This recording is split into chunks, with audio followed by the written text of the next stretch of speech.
আচ্ছা, এখন কথা হলো যে মিডিয়াতে আসলে যাওয়াটা এটা করে আমি বলি এরকম কেন কি আমাদের আমাদের একটা সেকশনে আছে মিডিয়ার সঙ্গে কথা বলা, কারণ তারাই এই জিনিসগুলো করে। এখন আমি যেখানে দিলে এটা নিয়ে চেয়ারম্যানও দেখা যায় আমাকে তুমি কেন কথা বলছো, এই জন্য আমি আমার মনে হয় এটা না বলাটাই বেটার আর কি।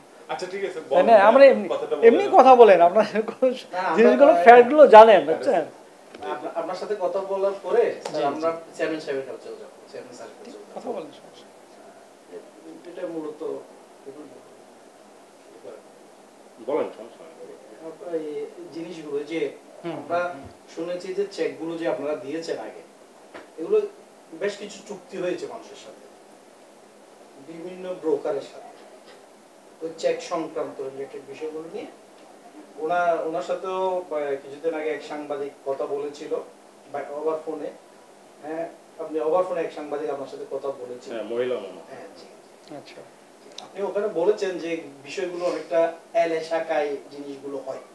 জি জি, আপনি এলে শাখার উপরে জিনিসগুলো এটা এলে শাখার এখানে সবাই জানে, এমনকি বিভিন্ন সময় বিভিন্ন নিউজ হয়েছে এলে শাখার নামে। জি এই যে সেটা বলছি।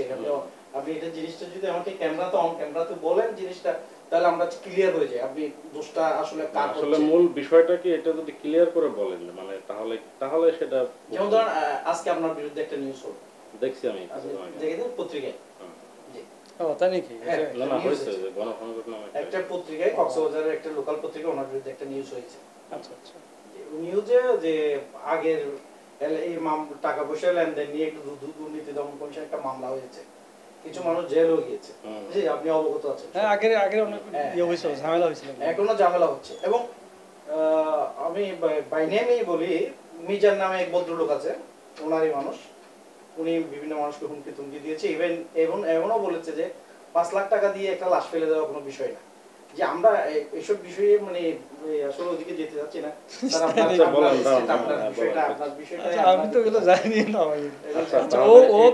যেহেতু আমি সবকিছু বুঝতে পারছি, মিজান তো আপনার মানুষ, শোনেন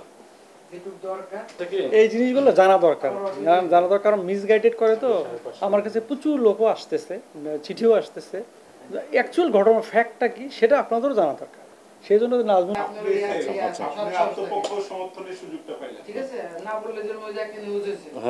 বলেন।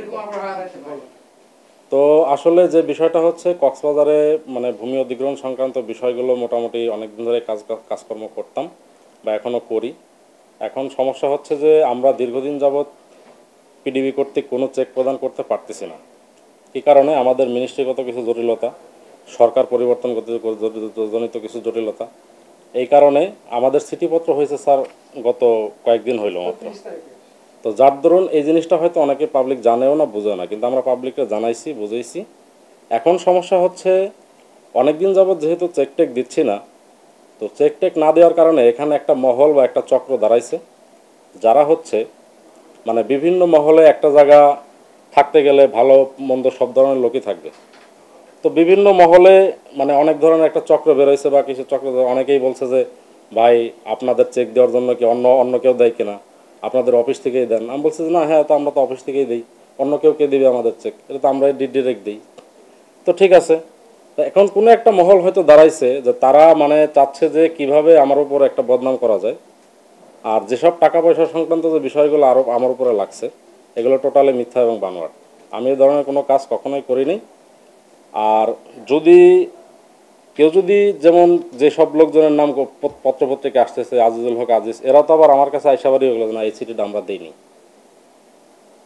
তো যারা এই কাজটা করতেছে তাদেরকে বলবো, আপনাদের যদি কোনো সমস্যা থাকে, ব্যক্তিগত কোনো সত্যতা থাকে, সেটা আমার বলেন বা আমার অফিসকে জানান। কিন্তু এইভাবে আমাকে হাইলাইট করে, আমি এসবের সাথে অতটা সংশ্লিষ্টও না, কোনো ইয়েও না। ডিসি অফিস থেকে ফাইল দেয়, ফাইল নিয়ে আমরা চেকটা আমাদের মতো দিয়ে দিই। এখন এইখানে একটা লোক যদি আসে যে ভাই আমার, আপনি সাপোজ আপনি আসলেন যে ভাই আমার 10টা ফাইল আছে, তা আমি আইডি কার্ড সব কিছু দেখলাম, এটা তো স্যার আমরা আইডি কার্ড ছাড়া তো চেক দিও না। তখন একটা লোক, আমি একজনকে যেহেতু ডকুমেন্ট একটা অফিসে পাঠাইতেই পারি। তো এখন এই যে যার কথা বললেন যে কয়েকটা 2-3টা নাম বললেন, এখন তারাও আসে, ভালো মন্দ সব। আমার বাড়িও কক্সবাজার না, আর আমি কক্সবাজারে এত লোক চিনিও না। আমি ওখানে গেছি কাজে, মাঝে মাঝে ঢাকা আসি, আবার কক্সবাজার যাই, ঢাকা আসি, আবার কক্সবাজার যাই। কাজ যখন তখনই কক্সবাজার থাকি, আবার ঢাকা চলে আসি। একটি